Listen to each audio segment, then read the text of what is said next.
وجل واسمع وتأمل. قل يا عبادي الذين أسرفوا على أنفسهم قل يا عبادي الذين أسرفوا على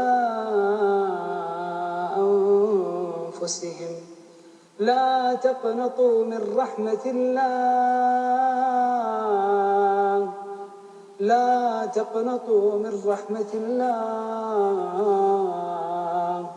إن الله يغفر الذنوب جميعا إن الله يغفر الذنوب جميعا إنه هو الغفور الرحيم.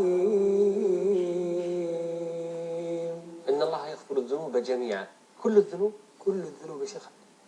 الله عز وجل يقول وهو الذي يقبل التوبة عن عباده ويعفو عن السيئات حتى لو ما يصلي؟ ويعفو عن السيئات حتى لو كان عاق لأمه وأبوه؟ ويعفو عن السيئات حتى لو كان غارق في الربا؟ ويعفو عن السيئات ويعلم ما تفعلون.